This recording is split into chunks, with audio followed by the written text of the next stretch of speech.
Hello everyone, welcome back to another video. Today we're going over War Tycoon players. So, first of all, just a quick announcement.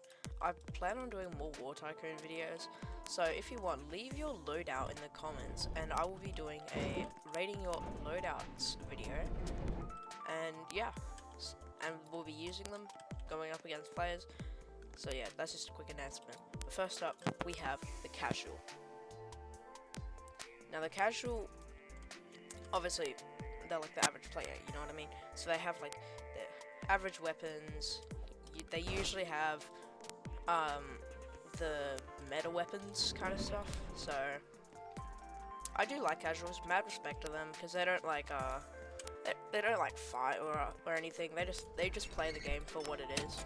They usually have a loadout, if not something a little bit like this. Obviously very modern if they have it, but yeah, the casual probably won't have all the rebirths. If anything, they'll stop at the 7th rebirth, and then they'll rebirth once a new update drops for rebirths. But yeah, casual, probably one of my favorite players. You can usually find them in server teams, which I'll go over those in another video. Next up, we have the Innocent. Now, the Innocent are interesting.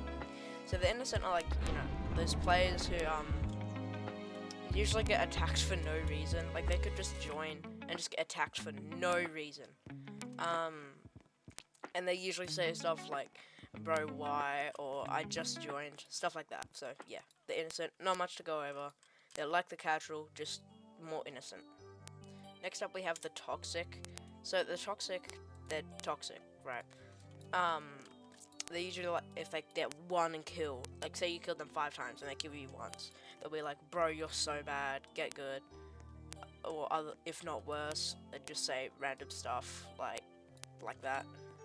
They usually have the most meta loadouts, so something more like what I have here, but better. Like, they usually have an ult or something to get all the best weapons, to try and be toxic. But the problem is, because they're always farming an ult or asking a friend, they actually have no skill, so that's why you can kill them so easily.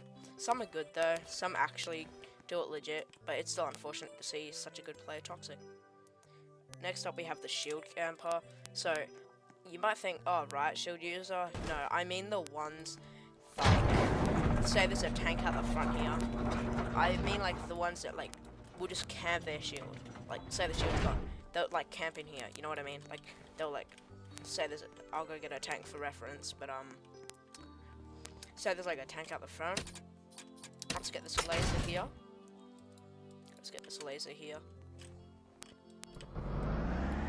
So I'll just leave it here since I don't actually have a shield close. But say they let me just shoot this up. So say, yeah, there's a battle, they come back in here to reload their RPG or something. They wait, hang on, what? They like wait here, and then once they reload, they go back in to reload, kind of thing.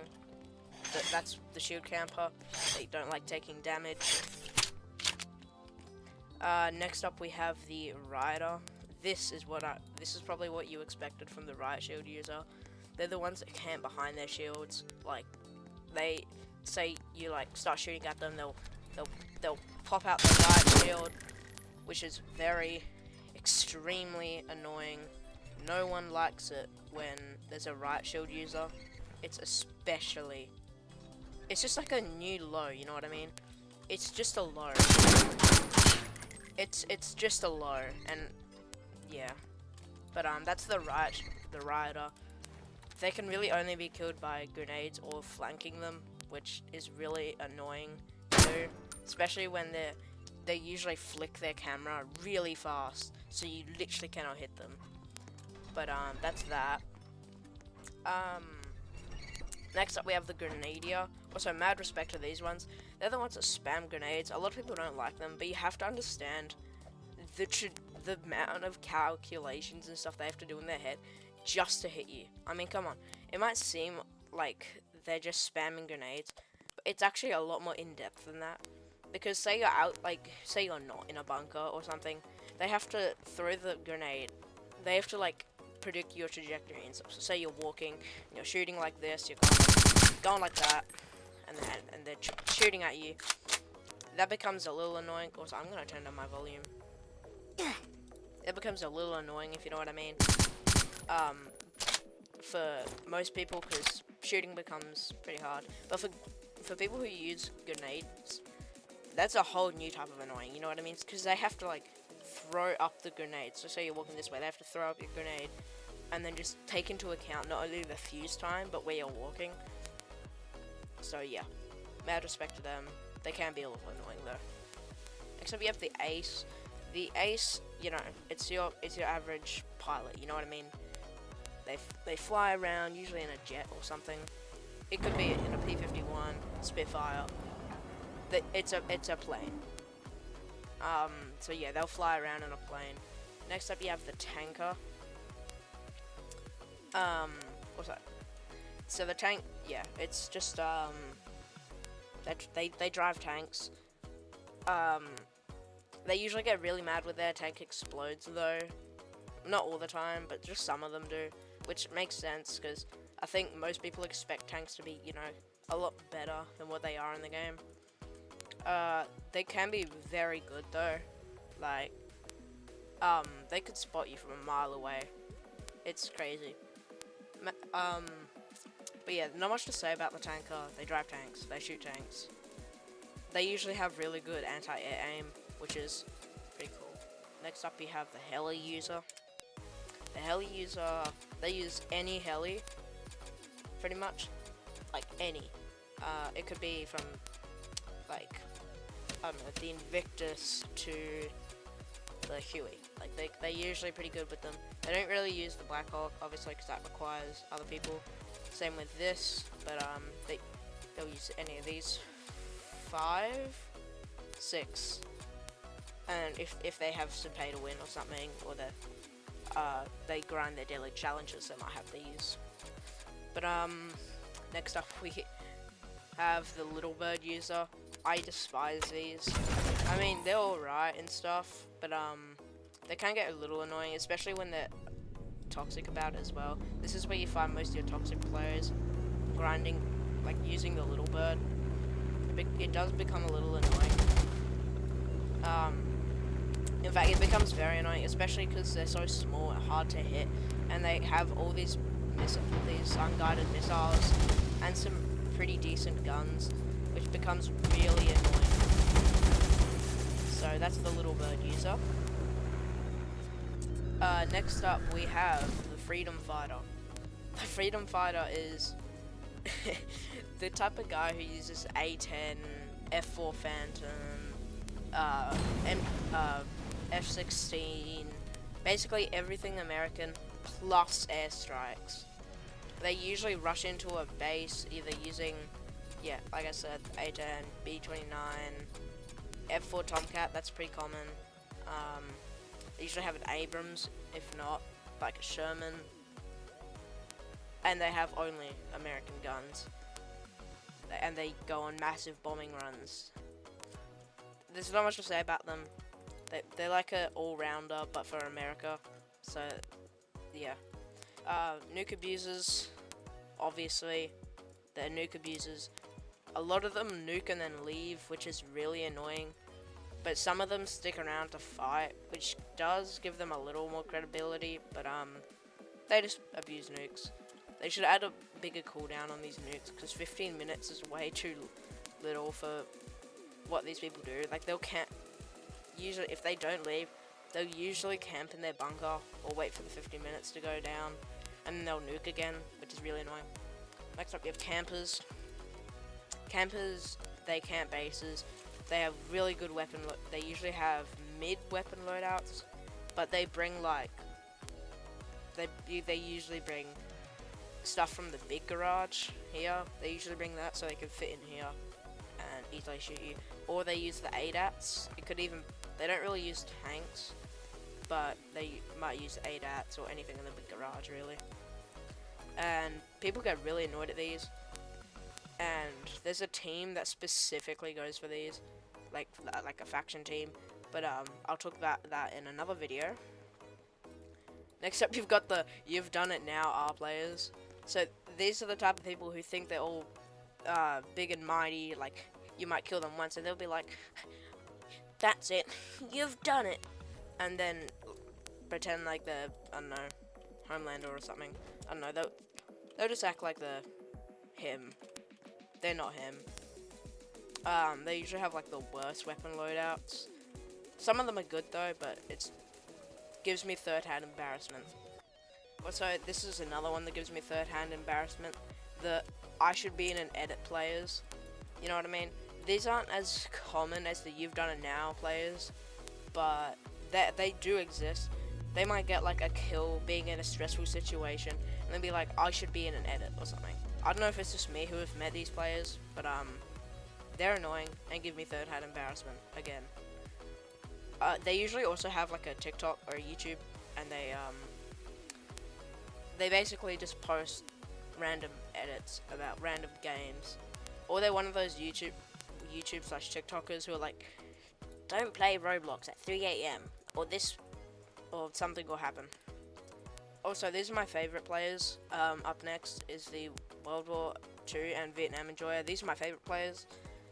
I personally enjoy using the World War II and Vietnam loadouts, even though I don't have much Vietnam loadout because of the the things. I don't really grind them. I think I just went for other stuff like this first, but I do these guys, like, they're pretty cool. They have some of the best armor, I'll be honest, and they usually have really good guns. And though there's really like a few vehicles from their era, like the F4 Phantom, whatever this thing is, the M35 gun truck, that's pretty cool. World War II users also usually have the World War II expansion pack, so you know, like your M1 Garand, the World War II armor plus the suit, so that's pretty cool. I do like these players because they're so limited, but they make it work. And they also have like some of the most meta loadouts. It's actually kind of crazy. Next up, we have the Naval User. You don't find many of these because of the absolute lack of naval vehicles.